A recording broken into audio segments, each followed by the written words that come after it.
Good. Happy Monday is Monday, July 18, 2022. I'm Riley King. Welcome to the morning news update right here on the Riley King Radio Network. Let's get started with this morning news update right now. First up, new video shows police chase ending in Manchester. Let's take a listen to that video from WMUR News 9.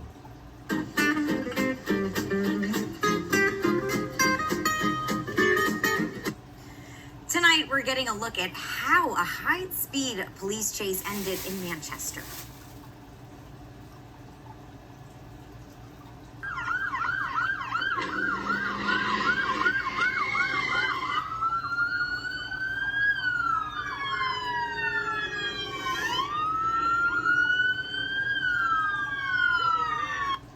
Pursuit to an end on Valley Street last night. Police say 40-year-old Justin Dutton stole the car in Bethlehem and drove recklessly for miles.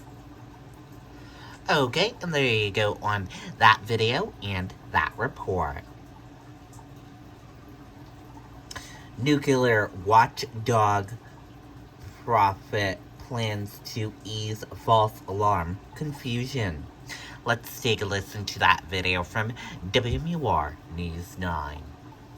I, like everybody else, was very confused as to why it was happening. Helping ease the confusion at the Seabrook Station false alarm was Massachusetts-based radiological monitoring network C10, confirming that there was no gamma or beta radiation in the air on July 12th. We were busy confirming with concerned citizens who called us, emailed us, posted on social media that our monitoring network was in fact reading normal levels, safe levels that day. How long did it take for you guys to officially confirm that there were no gamma radiation or anything else kind of like in the air? So that's immediate. Our monitoring network is real time. Even though they knew that there was an immediate concern, because there was so much confusion, that didn't factor out a possible near future nuclear problem. There may be something happening in the plant that foreshadows a radiological release, later. We rely on, that alert system, and there's lots of protocols in place to alert people if there is an impending emergency, which is why it was so confusing. There are steps and instructions on what to do if the alarm was real, but since it was an accident, no one knew what to do. This has never happened before. So to come up with a procedure for an inadvertent siren activation, we'll do it. Now C10 wants to look into how the people reacted to the false alarm and make sure they know what to do if this were to actually happen in the future. We're hearing from a lot of people that they were sort of frozen in place with indecision. They were confused about what to do next and, didn't really follow the instructions. So obviously, thankfully, this was a false alarm, but if this were a real test, what grade would we have gotten? I'm Troy Lynch, WMUR News 9. Okay, and there you go on that video and that report. Manchester man charged in downtown Manchester shooting. Let's take a listen to that video from WMUR News 9.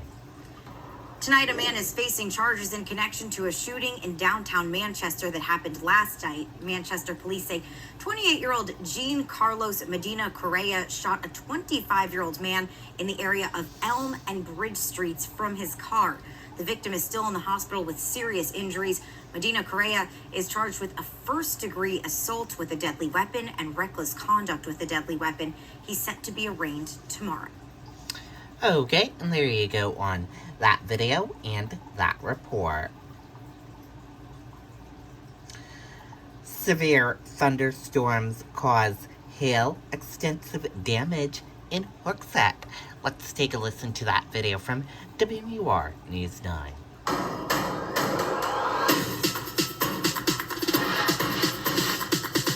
And as Jackie just mentioned, a storm earlier today caused extensive damage, the brunt of that damage over in Hooksett. Viewers have been sending us pictures throughout the day. One man stuck in the middle of the storm tells us his experience. Trees down, falling onto roofs of houses. Here's just some of the extensive damage left behind from hail today in Hooksett. Viewers sending in pictures just like this one after the severe thunderstorm. I mean, I got welts on my back and everything from it. Mike Tanner was in a boat when he says he noticed thunder and a little bit of rain. And all of a sudden the wind started picking up really fast, and next thing you know, it started hailing. Hail kept coming down, the wind kept picking up, kept getting worse, and the hail was getting worse, and then I was literally crawling under the dashboard because it was, the hail. I didn't realize hail was going to hurt so bad. Okay, and there you go on that video and that report.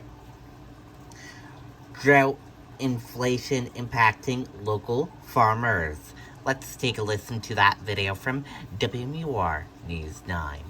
It's not just the moderate drought conditions that are affecting local farmers. Other things like inflation and high fertilizer costs are also cutting into their bottom lines. Wondering when it's going to rain and save you. Take a walk around J&F Farms and Dairy and you probably wouldn't think the Granite State is in a drought. If we're not constantly irrigating our crops, we'd be in bad shape. Farmer Phil Ferdinando has all sorts of drip systems in place to keep his crops green without using too much water from his ponds. But the hot summer weather and lack of rain has them running low. We've pumped some of the ponds down so far that we just leave enough water for the fish and the frogs, and that's it. It's scary when you get a crop to a certain point by irrigating it, and then you're looking at your water and going, man, I may not have enough to finish this crop off. Record high inflation, fertilizer, and fuel costs are also impacting Ferdinando's livelihood. Double and some more than it was a year ago. So much so that J&F Farms started hosting events and offering tractor rides on weekends to help bring in crowds.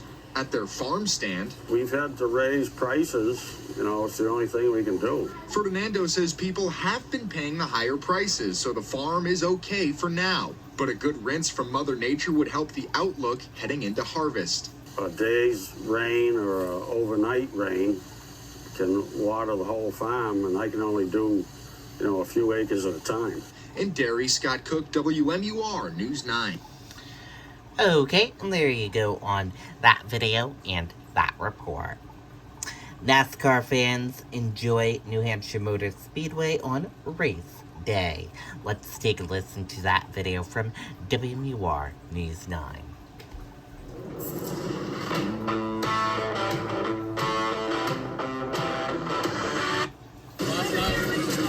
Race day at New Hampshire Motor Speedway, a moment some returning fans have been waiting years for. I haven't been here in about 10 years. Figured we'd come back, check it out again, have a good time. Third time. Yeah, I'm so excited to be here. I've been here since they changed the generation of the cars and stuff. I'm so excited. Others experiencing it all for the very first time. And my grandson for the very first time. Harper's first time. Dolly Spooner brought her grandkids here for their first race. She's been coming for 15 years, usually in her camper. But this year it was just too much to spend the money to bring the camper, so we stayed at their family's lake house. With rising costs of gas and other essentials, Granite Staters in attendance extra thankful for the short commute. Oh, it's great because you don't have to drive far. We got a motorhome and price of gas, Yeah. You got to take the advantage. And overall, we've been having a ton of fun here, but we're going to hand it back over to you in the studio, Jonathan, for now. Okay, and there you go on that video and that report.